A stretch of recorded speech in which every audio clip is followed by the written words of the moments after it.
감사합니다. 오늘은 사도행전 3장 1절부터 10절까지입니다. 기적보다 더 큰 기적.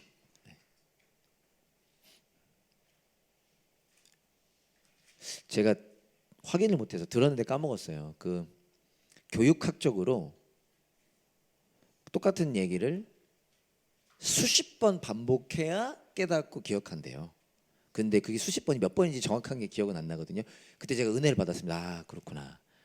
내가 똑같은 말을 여러 번 하는 게 당연한 거구나. 뭐 이런 생각을 했는데, 여러분 오늘 설교, 제 생각에 오늘 설교 내용이 이 제목을 잘 표현 못하는 수도 있겠다라는 느낌이 들어서 제목을 한번 같이 읽어봅시다. 이 제목이 되게 중요하거든요. 제목 한번 읽어볼까요? 시작. 바라는 건 뭘까요? 기적이 있는데 우리가 바라는 기적보다 더 큰 기적을 사모하고 경험하자라는 게 포함된 제목입니다. 함께 읽어봅시다. 한 절씩 교독하겠습니다. 제가 한 절, 여러분들이 한 절. 우리에게 익숙한 내용이죠. 오후 3시에 기도 시간이 되어서 베드로와 요한이 성전으로 올라가는데 나면서부터 못 걷는 사람을 사람들이 떠밀고 왔다. 그들은 성전으로 들어가는 사람들에게 구걸하게 하려고 이 못 걷는 사람을 날마다 아름다운 문이라는 성전 문 곁에 앉혀 놓았다. 개역개정은 미문이라고 되어 있죠. 그게 아름다운 문이죠. 그는 베드로와 요한이 성전으로 들어가려는 것을 보고 구걸을 하였다. 베드로가 요한과 더불어 그를 눈여겨보고 그에게 말하였다. 우리를 보시오. 그 못 걷는 사람은 무엇을 얻으려니 하고 두 사람을 빤히 쳐다보았다. 베드로가 말하기를 은과 금은 내게 없으나 내게 있는 것을 그대에게 주니 나사렛 예수 그리스도의 이름으로 일어나 걸으시오 하고 그의 오른손을 잡아 일으켰다. 그는 즉시 다리와 발목에 힘을 얻어서 벌떡 일어나서 걸었다. 그는 걷기도 하고 뛰기도 하며 하나님을 찬양하면서 그들과 함께 성전으로 들어갔다. 사람들은 모두 그가 걸어다니는 것과 하나님을 찬양하는 것을 보고 또 그가 아름다운 문 곁에 앉아 구걸하던 바로 그 사람임을 알고서 그에게 일어난 일로 몹시 놀랐으며 이상하게 여겼다. 아멘. 쉬운 내용이죠. 한 번 더 기도합시다. 하나님, 함께 예배하며 또 예배 가운데 말씀 나눌 수 있음에 감사드립니다. 말씀을 통해 하나님을 더 경험하기 원합니다. 기적보다 더 큰 기적을 깨닫고 경험하고 기억하며 살아가는 우리 모두가 되게 하여 주세요. 예수님 이름으로 기도합니다. 아멘. 우리 함께 고백해 볼까요? 좀 오랜만인 느낌이죠. 더 깊이 복음 안으로, 더 멀리 세상 속으로. 각자의 삶에서 나의 사도행전을 쓰자. 할렐루야. 아멘. 함께 써봅시다. 여러분은 기적을 경험한 적이 있으십니까? 있는 분 혹시 이렇게 한번, 난 기적을 경험한 적이 있다. 없으세요? 나누고 싶지만 부끄러워할 것 같아서. 할렐루야. 궁금하네요. 혹 지금 일어나기를 바라는 기적이 있는 분 계십니까? 난 이런 기적이 지금 일어나기를 바라고 있다. 현호 왜 있어요? 나한테 얘기 안 하고 왜 여자친구한테 얘기해 줘요? 그래, 난 되게 스윗하고 좋습니다. 물론 기적이라는 단어의 의미가 넓죠. 기적이라는 단어의 사전적 네이버 사전의 뜻은 상식으로는 생각할 수 없는 기이한 일, 신에 의하여 행해졌다고 믿어지는 불가사의한 현상입니다. 흔히 우리는 기적하면 어떤 거 생각해요? 그게 맞죠? 오병이어, 홍해가 갈라지고 이런 것들 아닐까요? 저 같은 경우 그래서 어릴 적, 저도 아버님이 목사님이시고요, 어릴 적부터 교회에서 자랐기 때문에 흔히 말하는 모태신앙, 성경의 이야기를 얼마나 많이 들었겠습니까? 어릴 적 기적에 대해 크게 두 가지 생각이 있었던 것 같아요. 더 많지만 추격하면 두 가지. 어릴 적 하나는 기적이 일어나면 좋겠다입니다. 근데 좀 유치하지만 이런 생각들을 저는 했어요. 그것도 기적이죠. 갑자기 키가 자라는 거, 전 늘 키가 작았어요. 늘 앞에 1, 2번에서 놀았으니까 저 키 큰 애들 보면 부러운 거예요. 눈 감고 일어나면 갑자기 키가 커지는 그런 일들을 꿈꾸기도 했고요. 하늘에서 큰 돈이 훅 떨어지기도 바란 적도 있습니다. 베드로에게 환상에 그 하나님이 보자기 보내준 건 나는 그 안에 돈이 가득했으면 좋겠다 막 이런 생각들. 그리고 막 제 앞에서 강이가 막 갈라지고 물 위를 걷고 막 이런 거 진지하게 생각 많이 했던 것 같아요. 커가면서 그 내용은 좀 더 성숙해진 것 같긴 합니다. 또 다른 하나는 나한테는 왜 기적이 일어나지 않을까였습니다. 여기서도 한 명만 손들었잖아요. 제가 딱 기억에 남는 것 중에 하나가 뭐냐면 제가 멜번에 살 때였습니다. 제가 그때 전도사였나요? 알려지진 않았지만 정말 귀한 사역을 하시는 선교사님을 컨퍼런스에 초대하게 됐는데 그 선교사님께서 선교지에서 일어난 일들을 이야기해 주셨는데 모든 일이 놀라웠습니다. 그 중에 하나가 본인이 정말로 오병이어 기적을 경험했다는 거예요. 난민들 사역을 하셨는데 그 난민들에 비해서 재정이 너무 없어서 음식을 조금밖에 준비 못했는데 신기하게도 놀랍게도 기도하고 음식을 나눠줬는데 음식이 계속 나눠졌다라는 경험을 하셨다. 정말 오병이어를 자기도 믿을 수 없는, 설명할 수 없는 그 얘기를 들으면서 놀라움과 동시에 저는 어떤 생각이 들었냐면 저는 그게 믿어지긴 했거든요. 근데 왜 나한테는 일어나지 않을까? 이러한 생각이 제 마음에 있었던 것 같아요. 오늘 본문은 잠깐 요약하자면 여러분 잘 알려진 이야기죠. 베드로와 요한이 제9시 개역개정엔 세번역은 감사하게도 표현이 쉽게 되어 있죠. 셋이 기도하기 위하여 성전에 올라갑니다. 이따 설명을 못할지도 모르니까 왜 3시 기도 시간이라고 언급을 했을까? 그 당시에 유대인들이 전통적으로 3번 기도했다고 하는데 많은 학자들에 의하면 이 3시에는 가장 많은 사람들이 기도하러 오는 시간이었대요. 왜냐하면 특히 그때는 제사가 있었던 시간이다라고도 표현이 되는데 도움이 됩니다. 가장 많은 사람이 붐비는 그 시간이었다는 거죠.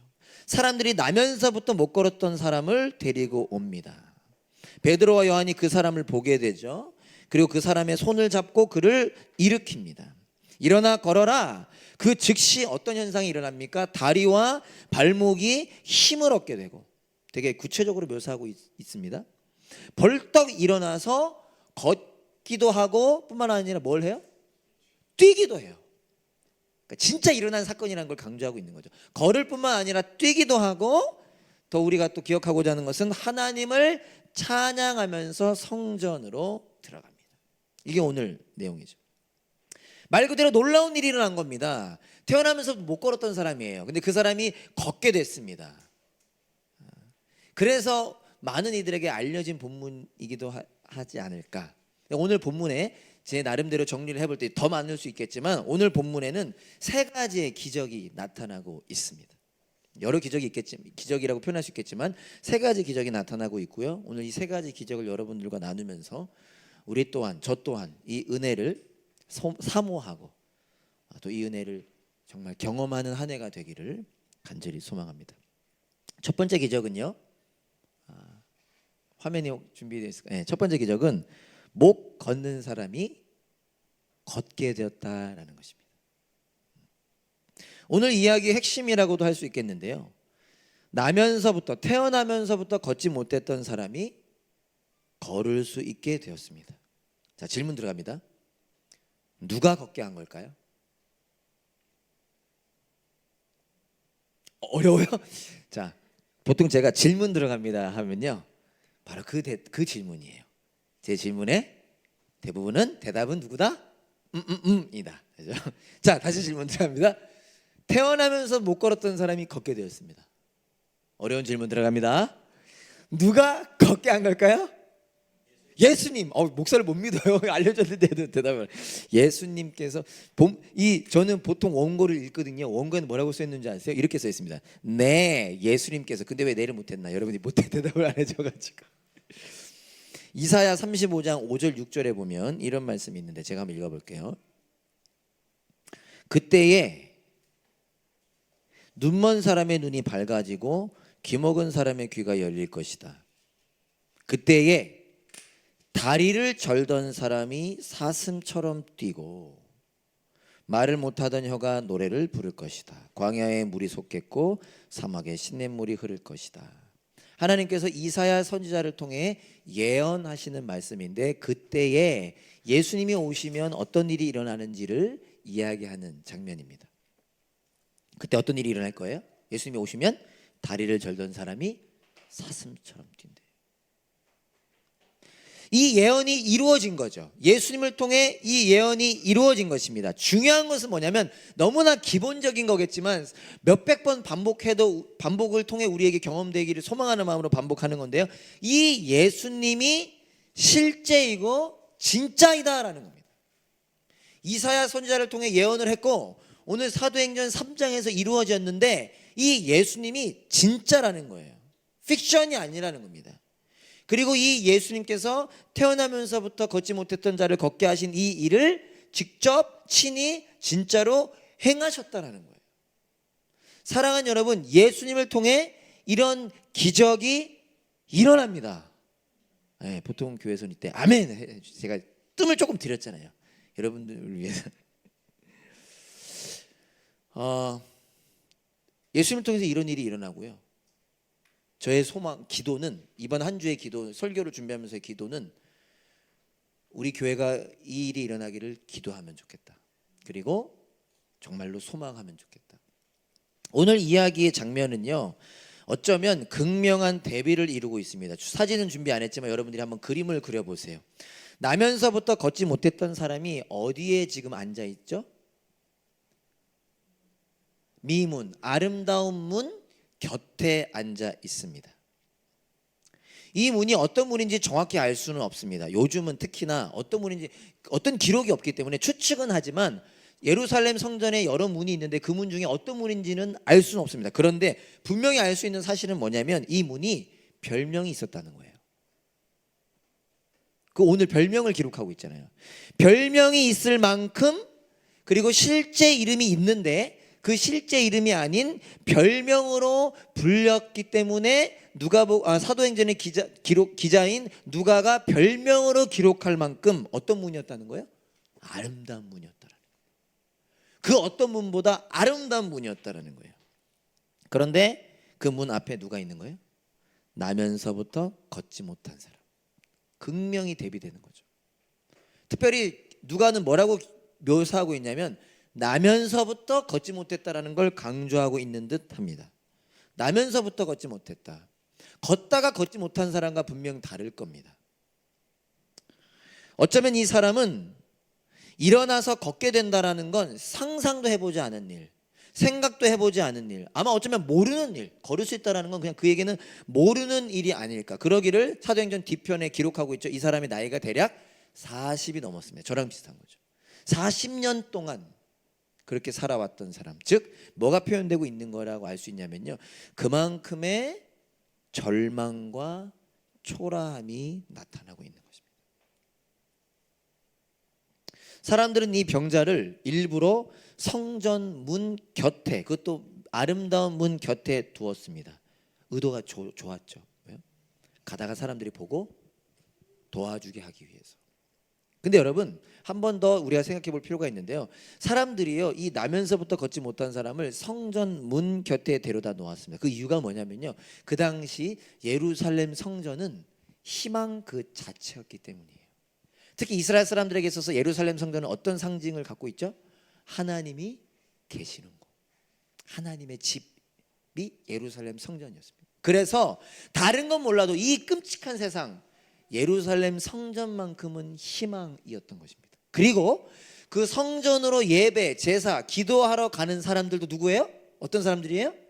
희망의 사람들이에요. 다른 사람들은 모르겠어. 그러나 하루에 3번 시간을 정해놓고 하나님께 기도하러 가는 이 사람들이야말로 이스라엘의 희망이었습니다. 그런데 안타깝게도 이 병자에게는 예루살렘 성전도 그 성전으로 기도하러 가는 사람들 그 누구도 희망이 되지 못했습니다. 죄송합니다. 이렇게 표현해서 기껏해야 동전 몇 개, 그것도 쳐다도 보지 않으면서 줄 뿐이었습니다. 그런데 그런 병자에게 베드로와 요한이 다가옵니다. 이 영화의 한 장면이죠. 그리고 말합니다. 6절, 여러분 다 외우는 말씀이죠.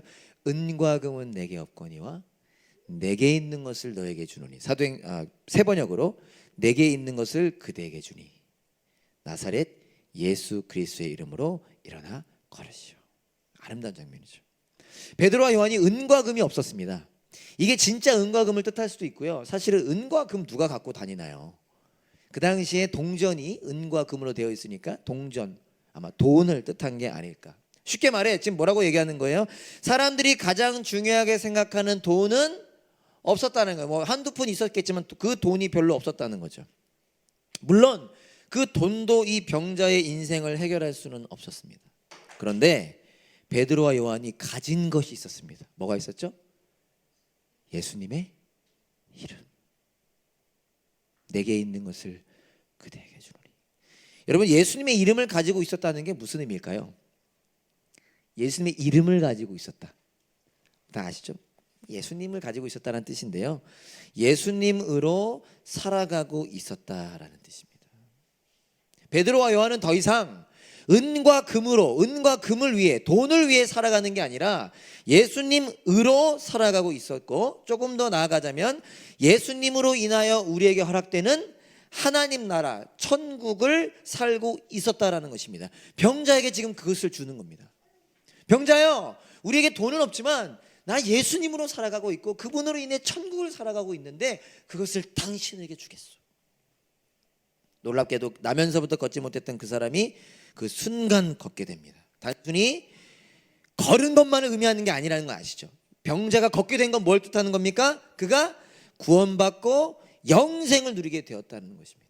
하나님의 자녀가 되어 천국을 살게 되었다는 것입니다. 온 우주 만물을 지으시고 사람의 영혼을 유일하게 구원할 수 있는, 사람의 인생을 유일하게 책임질 수 있는 그 예수님을 만나 알게 되었다. 즉 인생의 문제가, 깊은 문제가 해결되게 되었다라는 뜻입니다. 이것이 이 기적이 갖고 있는 의미죠. 단순히 걸은 것뿐만 아니라, 걷기도 했지만 걸은 것만이 아니라 그의 인생이 바뀌는.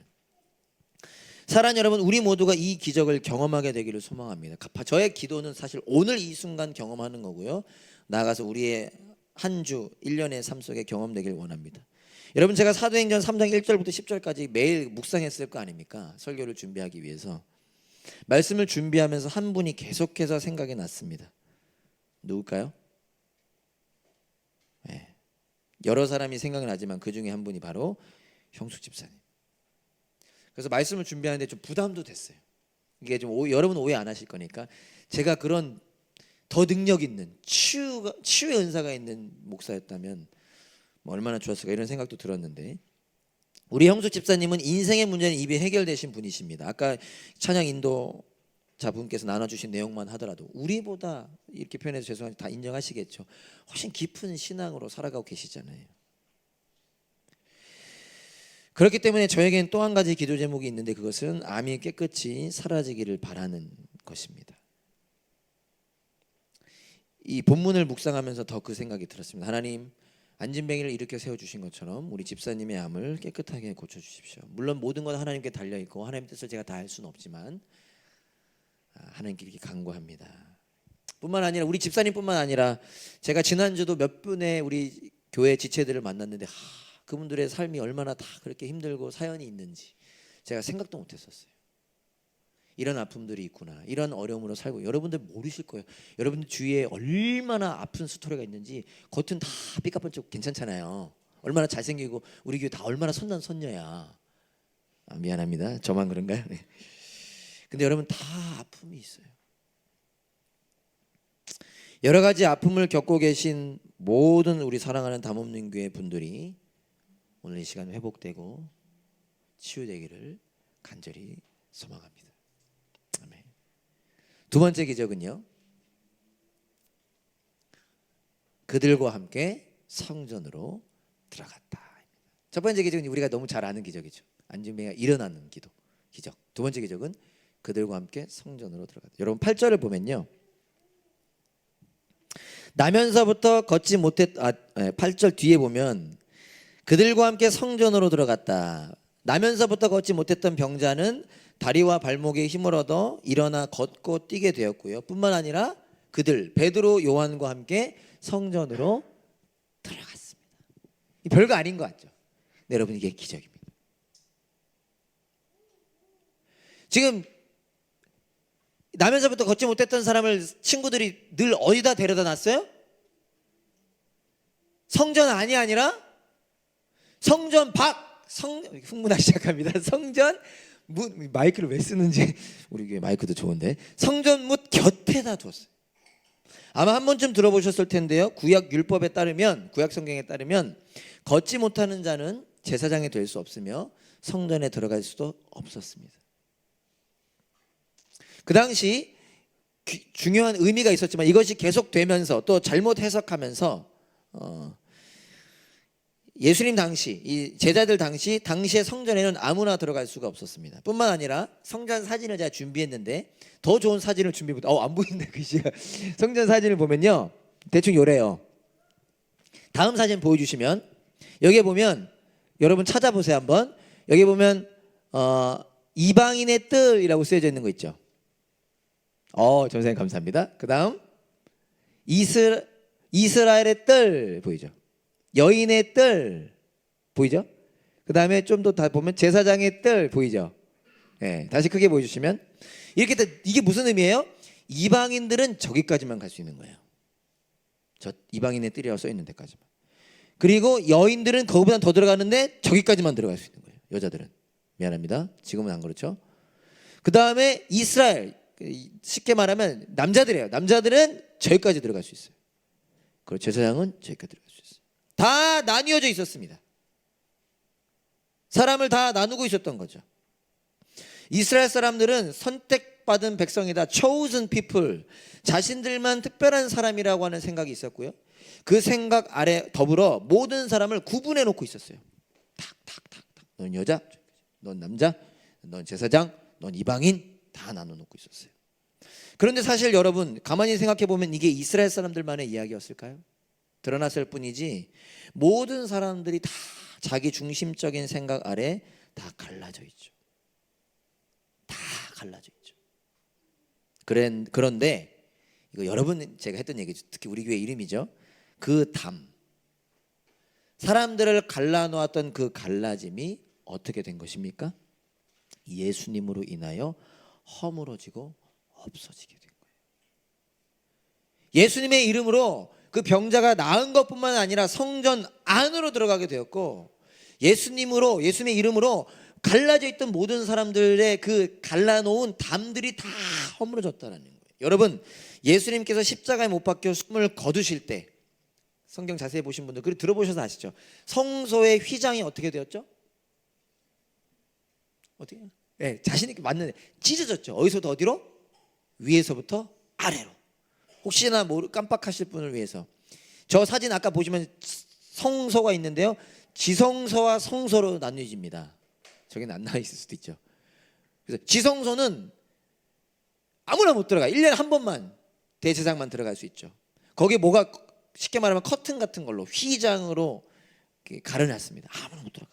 근데 그 휘장이 예수님이 숨을 거두실 때 위에서부터 아래로. 그걸 뭐라고 학자들은 해석합니까? 하나님이 찢으셨다. 위에서부터 아래로. 인간이 지금 밑에 쫙 찢어진 거죠. 원래는 아무나 들어갈 수 없었는데 예수님으로 인하여 들어갈 수 있게 된 것입니다. 히브리서 10장 19절 20절 말씀처럼 예수님께서 휘장을 뚫고 친히 신약에서도 말씀하시는 거죠. 새로운 살 길을 열어주심으로 인하여 누구든 담대하게 지성소, 다시 말하면 누구든 예수님을 힘입어 하나님 안에 들어갈 수 있게 된 것입니다. 그 증거 중에 하나가 뭐죠? 지금 예배 시간. 구약이었으면 우리 다 죽었어요. 구약이었으면 여러분 다 죽었어. 죄 지은 사람들 다 죽어. 근데 예수님의 이름을 힘입어 새로운 살길 때문에 담대하게, 그것도 담대하게, 여러분 좀 담대하게. 중요한 것은 무엇인가 하냐면요, 누구나입니다. 누구나. 나도 하나님 안에 들어가게 되었고, 너도, 죄송합니다 반말해서, 하나님 안에 들어오게 되었고, 너도 하나님 안에 들어오게 되었습니다. 저 사람도 다 하나님 안에 들어왔어요. 그럼 어떻게 되는 거예요? 성경적으로 어떻게 되는 거예요? 지절로 하나가 되는 거예요. 난 하나가 안 되고 싶어도 저절로. 왜? 다 나도 하나님 안에 들어왔어. 하나님 아버지, 하나님 안에 들었어. 하나님 아버지. 하나님 안에 들었어. 하나님 아버지. 나도 아버지. 너도 아버지. 너도 아버지. 하나 아버지. 우리는 가족. 문제는 현실이 그렇지 않다. 그렇게 누구나 하나님 안에 있을 수 있게 된 것, 다시 한번 오늘 기억하길 원하는 것입니다. 그렇게 서로 다른 사람들이, 원수된 자들이 하나로 지어져 가는 것, 그것이 예수님으로 인한 또 다른 기적인 것입니다. 어쩌면 걷지 못했던 자가 걸은 것보다 더 큰 기적이 무엇인가? 우리가 하나님을 아버지라 부르며 하나의 공동체가 된 것, 이것이 더 큰 기적이라는 것입니다. 옆 사람 한번 괜찮나요? 바라볼까요? 우리가 하나랍니다. 글쎄. 속으로 뭐 그건 그거고 뭐 이렇게 했다가 신약 시대에 계신 여러분을 축복합니다. 셋째, 마지막 셋째, 베드로와 요한이 그를 눈여겨 보았다. 저는 이게 더 큰 기적인 것 같아요. 나면서부터 걷지 못한 사람이 걷게 되고, 그로 인해 단 한 번도 성전에 들어가지 못했던 그가 그들과 더불어 성전에 들어가게 된 것은 예수님이 하신 일인데, 누구를 통해 하셨죠? 베드로와 요한을 통해 행하신 일입니다. 근데 그 동기가, 그 시작이 무엇이었습니까? 베드로와 요한이 늘 기도하러 갔을 거예요. 늘 기도하러 갔을 거고, 그 사람들은 늘 안전뱅이를 데려다 놨을 겁니다. 그럼 베드로와 요한이 그를 오늘 처음 봤다? 아니다? 아니다. 아마 여러 번 봤을 것이다. 성경에 자세히 기록하고 있지 않지만, 여느 때처럼, 제가 한번 이 찬순 선생님이 이런 거잖아요. 이 힙합 하는 잘 안 되는, 여느 때처럼 기도 시간에 맞춰 기도를 하러 가다가 여느 때와 달리 이 병자를 보게 된 거예요. 여느 때와 달리 이 병자에게 다가갔기에 일어나게 된 것입니다. 여러분, 베드로와 요한이 원래 어떤 사람들이었을까요? 원래는 잘 아시죠? 여러분, 성경 한 번쯤 보셨으니까 다른 사람에게 별로 관심 없던 자들이에요. 근데 가만히 성경을 보면 관심이 없는 정도가 아니라 이렇게 사람들이 도와달라고 오면은 혼냈던 사람들이에요. 어디 지금 진짜 성경에 보면 호통쳐요. 막 주여 예수님 예수님 부르잖아요. 막 맹인이나 안전뱅이 부르면 막 가서 호통치던 사람들. 조용히 해. 지금 우리 예수님 지금 말씀하시고 지금 우리 예수님 말씀 들어야 되는데 어디 좀 시끄럽게, 꾸짖던 사람들이 베드로와 요한이에요. 그런데 그런 제자들이 바뀌게 된 것입니다. 어떻게 바뀌었을까요? 예수님 때문에, 성령님의 오심으로 바뀌게 된 것입니다. 오늘 본문 4절에 보면 아주 중요한 단어가 나옵니다. 베드로와 요한을 이렇게 묘사합니다. 베드로가 요한과 더불어 그를, 저를 보지 마시고 보세요. 베드로가 요한과 더불어 그를 뭐하고? 다시 한번 뭐하고? 눈여겨보고. 이게 보통 우리 언제 일어나는 일이죠? 우리 담없는 게 그런 일들이 있다고 합니다. 이렇게 자매를 눈여겨보고 형제를 눈여겨보죠. 평생 그렇게 안 보다가. 이 단어는 아테니조라는 단어인데 사도행전에서 아주 중요한 단어입니다. 학적으로. 특별히 오늘 본문 3장을 다시 한번 보시면요, 봤다라는 단어가 아주 많이 등장해요. 한국말로는 똑같은데 헬라어로는 다릅니다. 요 단어만 달라요. 눈여겨보다라는 뜻입니다. 주목하다라는 뜻이에요. 이 단어가 어디에 쓰여졌느냐? 사도행전 1장 11절에도 사용된 단어입니다. 언제? 예수님 하늘로 올라가실 때 보면, 갈릴리 사람들아 어찌하여 하늘을 쳐다보면서 있느냐. 예수님이 하늘로 올라가시니까 제자들이 그 보고 있는 거예요. 예수님만, 하늘로 올라가신 예수님만. 그때 똑같은 아테니조라는 단어가 쓰여졌습니다. 주목하다, 눈여겨보다라는 뜻입니다. 하늘을 눈여겨보던, 하늘을 주목하던 제자들, 그것이 자신들의 욕심과 바램을 주목한 것인데, 예수님 가면 안 되는데 어떡하지? 이스라엘 회복 빨리 시키셔야 되는데, 혹은 올라가시는 예수님, 예수님 언제 오실까? 만을 주목한 것이든, 저는 모르겠지만 중요한 것은 무엇인가? 그들의 시선에 변화가 생겼다라는 것입니다. 이런 저런 것을 주목하던 제자들이, 하늘을 주목하던 제자들이 이제는 이 땅을 주목하게 된 것입니다. 우리가 생각하는 그 땅이 아니에요. 이 땅에 있는 고난의 현실을 주목하고, 걷지 못하는 절망 가운데 있는 사람의 인생을 주목하고, 구원과 영생, 예수님을 모르는 사람을 주목하기 시작했다라는 것입니다. 사실 여러분, 기도하러 왜 갑니까?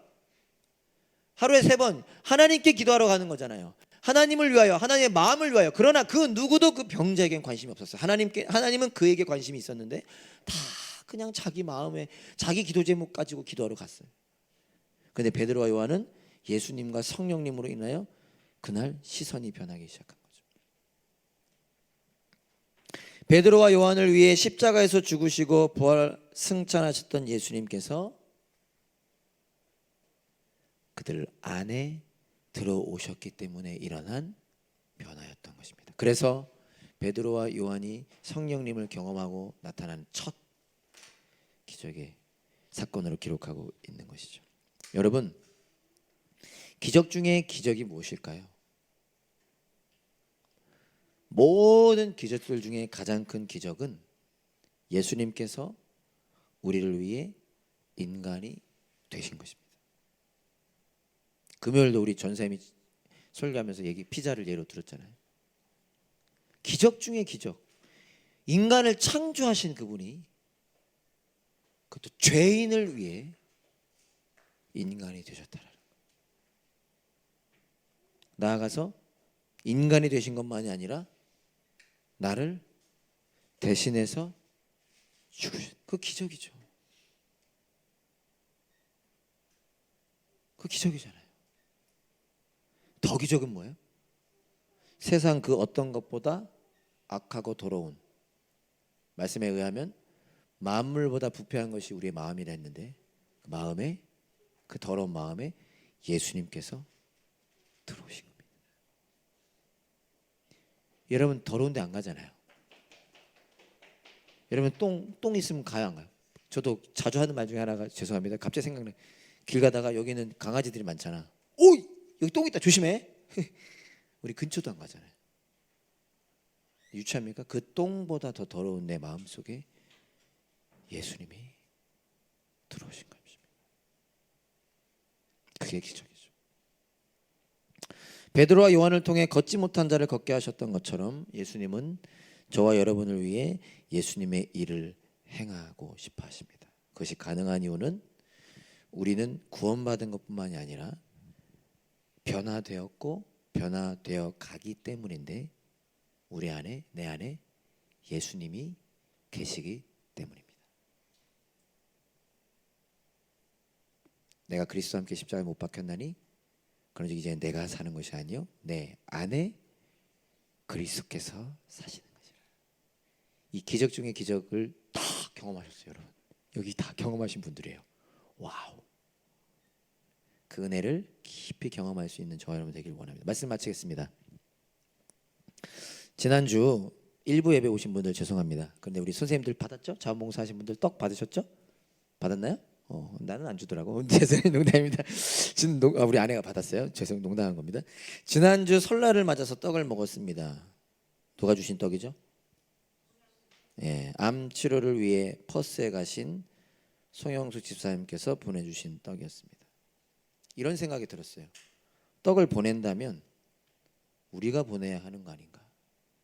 이거 거꾸로 된 거 아닌가? 그런데 도리어 집사님께서 보내주셨습니다.